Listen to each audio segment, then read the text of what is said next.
भूतं च भव्यं च सर्वं यश्चादितिष्ठति स्वर्यस्य च केवलं तस्मै ज्येष्ठाय ब्रह्मणे नमः।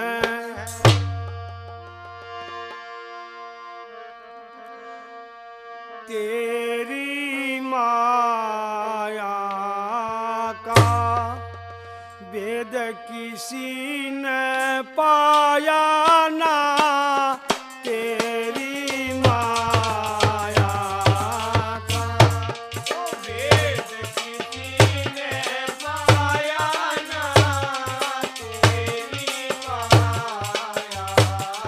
का वेद किसी ने पाया ना, तेरी माया का।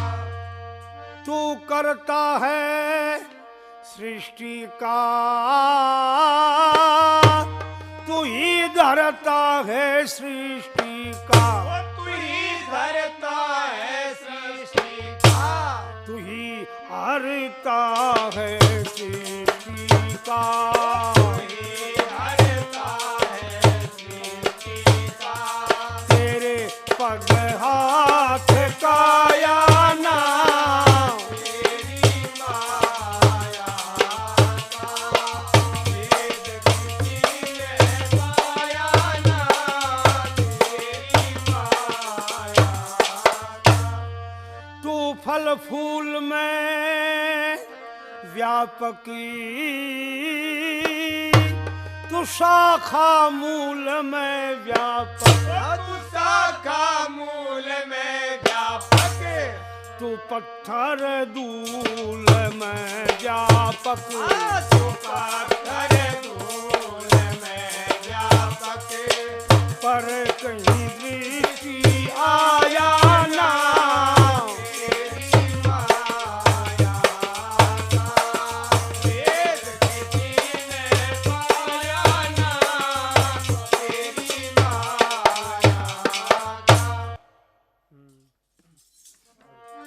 रचे जितने भी देदारी,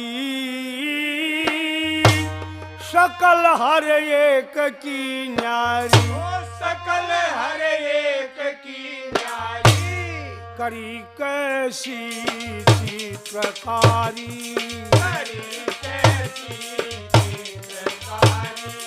हाथ औजार ठाया ना, तेरी माया का वेद किसी ने पाया ना, तेरी माया का।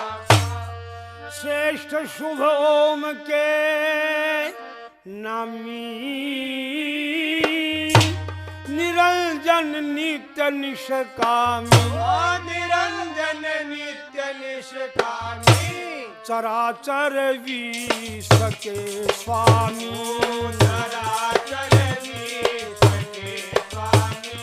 तेरा यश जाए गाया ना, तेरी माया का वेद किसी ने पाया ना, तेरी माया का। महर्षि स्वामी दयानंद ने अपने अमर ग्रंथ सत्यार्थ प्रकाश के प्रथम समोल्लास में ईश्वर के 100 नामों की व्याख्या करी है। और 100 नामों की व्याख्या करने के पश्चात ऋषि लिखते हैं कि ये 100 नाम तो ऐसे हैं जैसे समुद्र में एक बूंद पानी की, उसके तो अनगिनत नाम हैं, ईश्वर के नाम गिने नहीं जा सकते।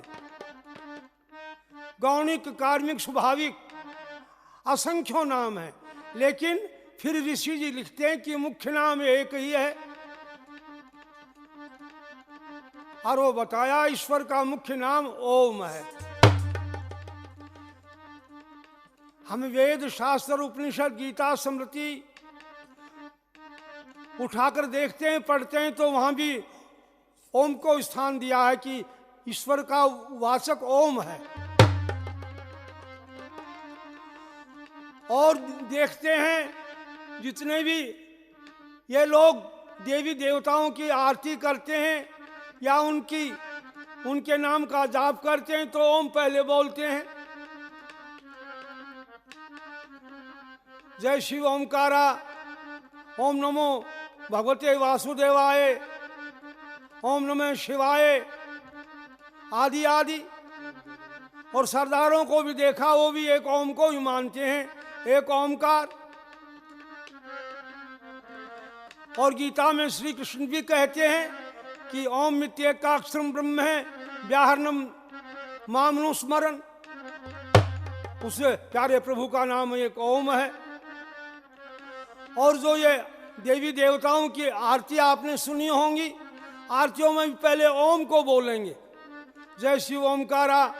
और एक जो मुख्य आरती गाई जाती है, बोली जाती है, ओम जय जगदीश हरे, स्वामी जय जगदीश हरे, पहले ओम बोलते हैं। लेकिन एक हमारी आदत बन चुकी है, हम बिना सोचे समझे बोलते रहते हैं, कहते रहते हैं, करते रहते हैं। जबकि मनुष्य उसे कहें जो मननशील हो, हर बात को विचार से सुने, विचार से कहे, विचार से करे, जिसके हर काम विचार पूर्वक होते हों, वो ही मनुष्य कहलाने का हकदार है। लेकिन अब आप देखिए आरती में क्या बोल रहे हैं, कर क्या रहे हैं। ये ओम जय जगदीश की जो आरती है, इसकी एक दो लाइन में आपके सामने बोल रहा हूँ। मात पिता तुम मेरे शरण गहूँ किसकी, तुम बिन और न दूजा आस करूं जिसकी। कि हे प्यारे प्रभु परमात्मा, तेरे सिवा दूजा कोई नहीं है, तू एक ही है। ये आरती कह रही है। और इसकी एक लाइन पर और विचार कीजिए, तुम हो एक अगोचर सबके प्राणपति। सामान्य हिंदी का जानने वाला भी जान लेगा कि अगोचर के शब्दार्थ क्या है, जो आंखों से नहीं दिखे। आंखों से नहीं दिखने वाले को कहते हैं अगोचर। आखिर हे प्यारे प्रभु, तू आंखों से दिखने वाला नहीं, और तू एक है, और तेरे नाम असंख्यों हैं। ऐसे हमारे आपके भी नाम काफी हो जाते हैं। जैसे मिसाल के तौर पर एक आदमी का नाम रामजी लाल है, ये मुख्य नाम है, लेकिन पढ़ाता स्कूल में जाकर, वहां मास्टर जी कह रहे हैं वैद्य का भी कुछ है ज्ञान, तो गांव में वैद्य जी कह रहे हैं, पत्नी पतिदेव कह रही है, बच्चे पिताजी कह रहे हैं। ससुराल में गया तो वहां कोई जीजा जी कह रहा है, कोई फूफा जी कह रहा है। तो आप सोचेंगे कि मास्टर जी और है, वैद्य जी और है, पति जी और है, पिताजी और है, जीजा जी और है, फूफा जी और है, ना वो राम जी लाल ही है। इसी भांति ईश्वर के गुण कर्म स्वभाव के आधार पर असंख्यों नाम है, लेकिन वो है एक ही। तारा चंद तेरे जापों से दूर हो जाए पापों से, दूर हो जाए पापों से, बचाओ तीन तापों से, बचाओ तीन तापों से। नाम तेरा भुलाया ना, तेरी माया का तेरे जी ने पाया ना, तेरी माया का। इस आखिरी कली में बताया कि प्रभु तेरा नाम लेने वाला, जाप करने वाला, याद करने वाला सुबह शाम संध्या में जो बैठता है और सोचता है, विचारता है कि हे प्यारे प्रभु, तू अंतर्यामी है, घट घट वासी है, कण कण में व्यापक है, ऐसा मानने वाला आदमी पापों से बच जाएगा। क्यों? हम पाप एकांत में करते हैं, ओट में करते हैं, छुप करके करते हैं। और जब यह हमें विश्वास हो जाएगा कि वो प्यारा प्रभु तो हमारे अंदर बैठा हुआ देख रहा है, और वो पूर्ण ज्ञानी है, न्यायकारी है, पापी को कभी माफ नहीं किया करता है, तो हम ऐसा मानेंगे तो पापों से बच जाएंगे। और ये वेदों का और ऋषि महर्षियों का उपदेश है, संदेश है। अवश्य में भोक्तव्यम चितम कर्म शुभाशुभम। अब जैसा भी हम पाप करेंगे, पुण्य करेंगे, वो प्यारा प्रभु न्यायकारी है, वैसा ही हमें फल का भुगतान करेगा। लेकिन कुछ ग्रंथ ऐसे हैं जो हमें पापों की ओर प्रेरित करते हैं, बढ़ावा देते हैं। हम उनका खंडन करते हैं कि ये गलत है। जैसे शिव पुराण को उठाकर देखिए, शिव महापुराण है, क्या कहता है? प्रातः काले शुम दृष्ट्वा निशि पापम विनश्यति आजन्म कृतम मध्याह्ने सायाह्ने सप्त जन्म नाम। शिव की पिंडी को कोई सुबह सुबह देख ले तो रात के किए हुए पाप खत्म, अगर कोई दोपहर में देख ले तो आयु भर के पाप खत्म हो जाएंगे, अगर कोई शाम को देख ले तो 7 जन्म के पाप कट जाएंगे। अब जरा आप सोचिए, विचारिए, इतनी आसानी से पाप कट जाएं तो पापों से डरेगा कौन? छुट्टी के पाप करो, पिंडी देख आइयो। इन बातों से पापों को बढ़ावा मिला, लेकिन ये बुद्धि पूर्वक भी नहीं है और वेद का सिद्धांत भी नहीं है। अगर हम ऐसी बात को मान लेंगे तो पापों को की ओर ज्यादा प्रेरित हो जाएंगे, पापों को बढ़ावा मिलेगा। एक मिसाल के तौर पर आप समझ जाओगे, एक किसान के खेत में सरसों बड़ी अच्छी थी, आसपास के खेत खाली पड़े थे और गांव में थे 2 आकिल, वो इसी किसान के खेत में जाते थे और ये किसान 8 पर रखवाली बैठा रहता था। एक दिन ऐसा हुआ, ये किसान पीछे पहुंचा और ये दोनों आकिल पहले ही पहुंच गए। कई दिन की रखवाली थी, सरसों पकी खड़ी थी, इन दोनों आकिलों ने बड़ा भारी नुकसान कर दिया। अपने नुकसान को देखा तो ये किसान क्रोध में आग बबूला हो गया, अंधा हो गया, पागल हो गया क्रोध में, और एक आकिल को जान से मार दिया। मार तो दिया आकिल को, पीछे क्रोध ठंडा हुआ, रोने लगा। अब तो पागल हो गया था क्रोध में और बड़ा महापाप कर दिया, गऊ के गाय की हत्या कर दी और इसका पाप का फल तो पता नहीं क्या भोगना पड़ेगा। रात को गांव की पंचायत हुई और गांव के गुरुजी भी आए और ये भी हाजिर हुआ पंचायत में, हाथ जोड़ कर कहने लगा, गांव बस्ती बैठी है, गुरुजी बैठे हैं, जो होना था वो हो लिया, अब मैं भी रो रहा हूँ, पश्चाताप कर रहा हूँ। गांव बस्ती जो दंड देगी पुण्य दान के लिए कहेगी, तीर्थ व्रत के लिए कहेंगे लोग आप, तो सब बातें मान लूंगा, होना था वो तो हो लिया। तो क्या बोले गुरुजी? गंगा गंगेति यो ब्रूयाद योजना नाम शतैरपि मुच्यते सर्व पापेभ्यो विष्णु लोकम से गच्छति। कि भाई घबराने की कोई बात नहीं है, कलयुग में गंगा मैया तो तरण तारणी पाप नाशनी भक्तों का बेड़ा पार करने वाली है। तुम आकिल के पूंछ को काटो, गले में डालो और गंगा मैया में जाओ, गंगा मैया की जय बोलो, गोता लगाओ, आपके सारे पाप कट जाएंगे। ये भी पाप कट जाएगा और आगे पीछे का कोई और भूल चूक का भी पाप होगा, सारे पाप कट जाएंगे। गांव को भी शांति मिली, इसकी भी आत्मा को शांति मिली। ये आया अपने घर, इसकी औरत ने पूछा, अजी गांव ने गुरु ने क्या फैसला दिया? ने बोला 150 रुपये की बात है, भाड़े किराए की, और कोई बात नहीं। ये कहा गंगा मैया में जाओ, गोता लगाओ, गंगा मैया की जय बोलो, ये भी पाप कट जाएगा और आगे पीछे का कोई और भूल चूक का है, सारे पाप कट जाएंगे। तो मैं कल ही जाऊं? इसकी औरत बोली, जी मैं रोकूंगी भी नहीं, ये तो बड़ी अच्छी बात है, पाप तो काट जाओ। लेकिन एक बात और है, वो भी आपने सोची कि नहीं? कौन सी? मैं अकेली हूँ, पूरे बच्चे हैं, पूरे पशु हैं, मैं घर छोड़ के खेत में रखवाली के लिए नहीं जा सकूंगी, और युवा के लिए और रह गया ना, रही सही सरसों नहीं वो काट जाएगा। ये बोला, ये बात तो मैं सोची ही नहीं। बोली, अच्छे बावड़ा हो, पाप तो कट ही जाएंगे, आगा की रुखाली की गैल छूटेगी, इस आकिल का भी रो काट जा। अब जरा आप सोचिए, ये दूसरे आकिल के मारने की भावना क्यों पैदा हुई? अब ये उपदेश दे दिया कि पाप कट जाएंगे। अगर ये कह दिया हो कि चाहे गंगा मैया में डूब के भी मर जाइए, लेकिन पाप नहीं कटेगा, पाप का फल तो भोगना ही पड़ेगा। तो ईश्वर की भक्ति की पहचान ये है, और ईश्वर की भक्ति यही है कि पापों से बचो। ईश्वर का विश्वासी पाप नहीं किया करता है। ये मैंने ईश्वर स्तुति प्रार्थना के रूप में एक गीत आपके सामने रखा और कुछ मोटे रूप में व्याख्या भी करी। अब आपके सामने एक आदर्श कहानी कविता के रूप में पेश कर रहा हूं, बहन भाई ध्यान से सुनेंगे।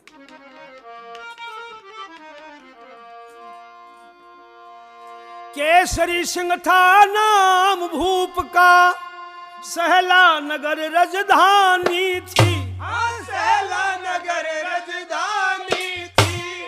बेटी सुंदर बाई जिसकी बड़ी पढ़ी लिखी सयानी थी। बेटी सुंदर बाई जिसकी बड़ी पढ़ी लिखी सयानी थी। बेटी सुंदर बाई जिसकी बड़ी पढ़ी लिखी सयानी थी। बल्लभपुर के वीर सिंह से जिसकी हुई सगाई थी, जिसकी हुई सगाई थी। एक रोज ये सखियों को ले बाग में घूमन आई थी।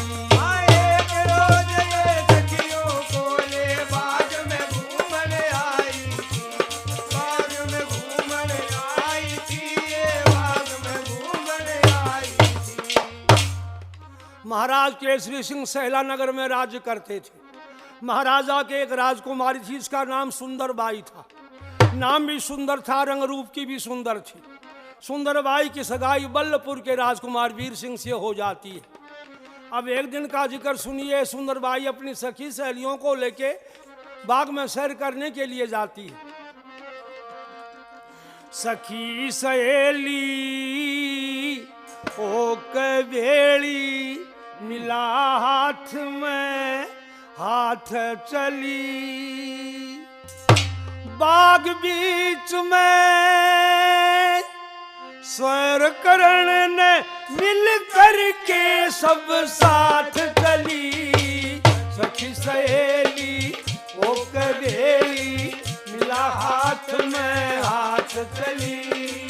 बाग बीच में सैर करने ने मिल करके सब साथ चली। सहेली ओ कवेली मिला हाथ में हाथ चले। सुषमा शीलासन तो शांति सबसे पहले प्यार हुई। चंद्रो चंपा चतुर चमेली चलने को होशियार हुई। माया ममता मेवा मिश्री मिलकर खुशी अपार हुई।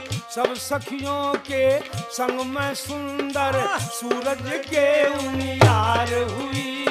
सब सखियों के संग में सुंदर सूरज के उनियार हुई। सहला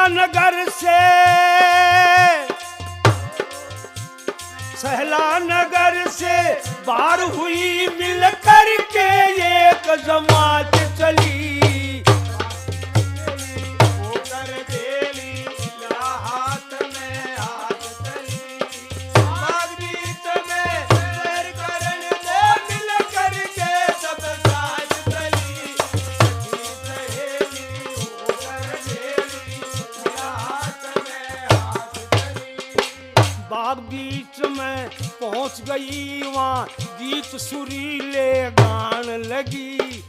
फूल तोड़ती फिर टहलती हवा बाग की खान लगी। फिर पेड़ के नीचे बैठ गई फूलों के हार बनाने लगी। आपस में हंस बोल बोल के अपना दिल बहलाने लगी। आपस में हंस बोल बोल के अपना दिल बहलाने लगी। फूली नहीं समान लगी। फिर आपस में एक बात चली। बाग बीच में सैर करने मिल करके सब साथ चली। सखी सहेली होकर बेली मिला हाथ में हाथ चली। बाग बीच में सैर करने मिल करके सब साथ चली। बाग बीच में पहुंच गई, वहां गीत सुरीले गान लगी। फूल तोड़ती फिर टहलती हवा बाग की खान लगी। फिर एक पेड़ के नीचे बैठ गई फूलों के हार बनाने लगी।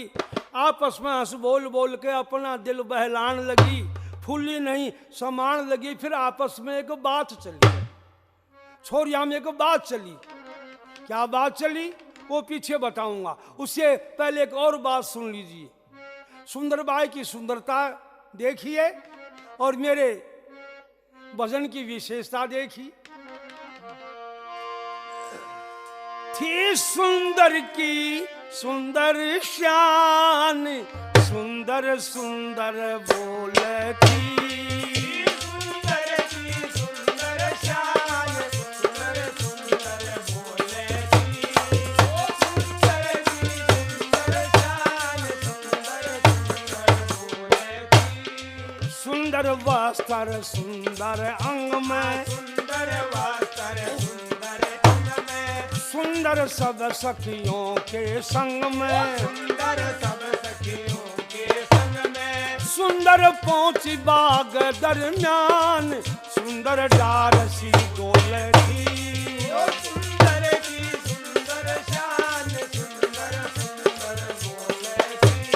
आ सुंदर की सुंदर शान, सुंदर सुंदर बोले थी। अरे जितनी थी शकल की सुंदर, आज कनी शकल की सुंदर। आए उतनी अकल की सुंदर।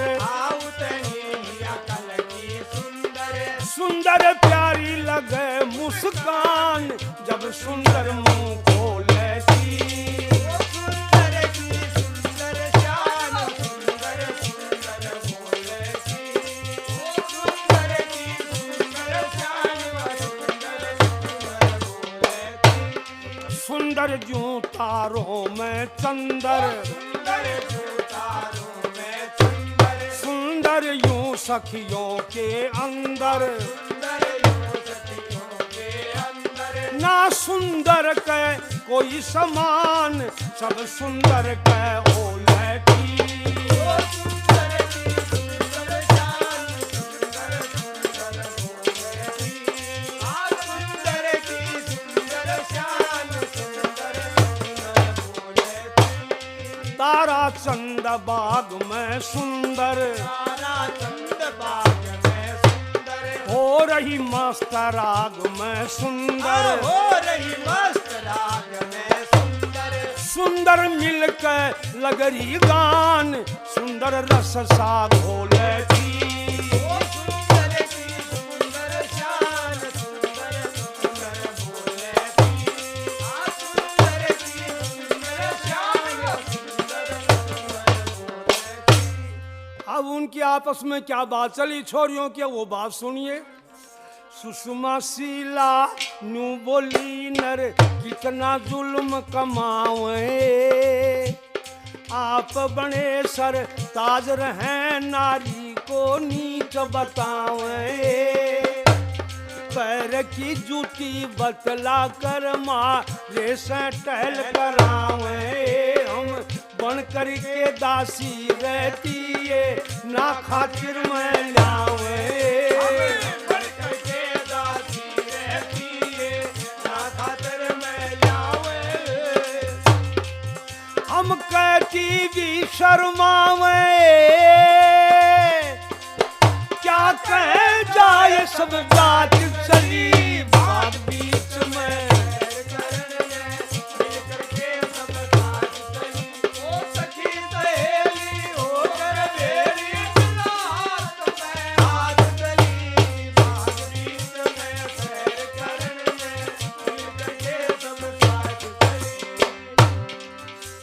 चंद्रो चंपा नू बोली है बड़ी साची बात बताइए।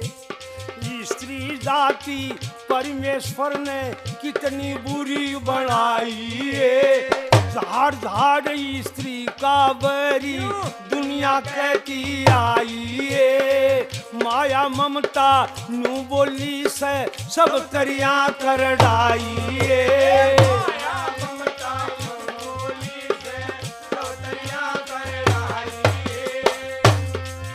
ताराचंद की कवि ताई है कर सब नुगरों को मात चली।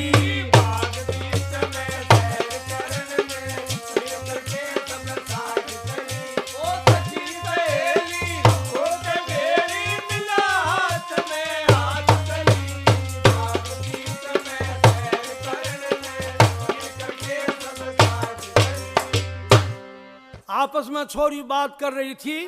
भाण ये जो मर्द हैं औरतों पे जुल्म करते हैं, हम उनकी सेवा करा टहल करा उनका हुक्म माने, और वो हमें पैर की जूती कहें, दासी बना के रखें, मुँह आई गाली दें, मन में आवे तो पिटाई भी कर डाले। पीछा चंद्रो चंपा बोली बहन, बोली आपने सच्ची बात बताई, परमात्मा ने वीरवानी की जात अच्छी ना बनाई, ये वीरवानी को तो झाड़ झाड़ बैरी हो सुभान। और माया ममता ने बोली ये छोरियो ऐसे कोई झूठी बात को नहीं, स्त्री तो पैर की जूती हुआ करे। जब ये बात आपस में हो रही थी और राजकुमारी सुंदरबाई बैठी बैठी सुन रही थी, यूं बोली ये छोरियो अपनी मुंह से अपनी बेइज्जती कर रही हो, बड़े अफसोस की बात है। बिना अकल बन मेरी आज पैर की जूती बनी,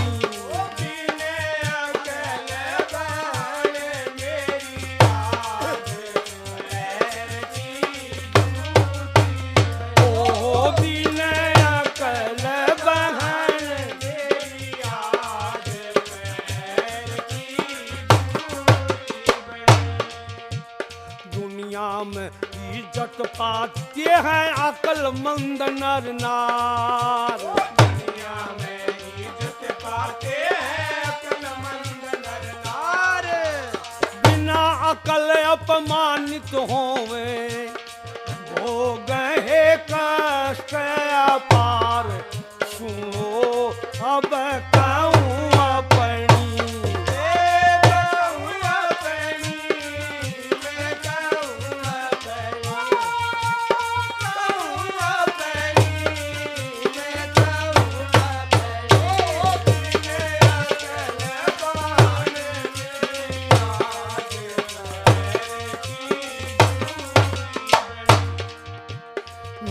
पिताजी मेरी शादी का कर रहे हैं इंतजाम, मेरे पिताजी मेरी शादी का कर रहे हैं इंतजाम, बल्लभपुर का रहने वाला वीर सिंह है नाम, अकल बल का जो धनी, बल का जो धनी, बल का जो धनी,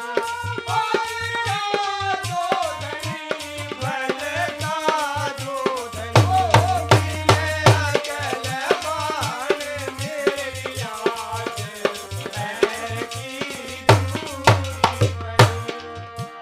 कुछ दिन में हो जाएगी मेरी शादी उन्हीं के साथ, कुछ दिन में हो जाएगी मेरी शादी उन्हीं के साथ, पैर की जूती रहूं न हरगिजी, कहूँ है खुलासा बात और के बताऊं घनी, बताऊं धनी के बताऊं धनी, के बताऊं धनी, के बताऊं धनी, मेरा अकल बान मेरी आज पैर की जूती बनी। पैर की जूती है वही जो बल विद्या गुणहीन, पैर की जूती है वही जो बल विद्या गुणहीन, ताराचन खुद लेना देख कर तुमको नहीं यकीन, दिखा दूं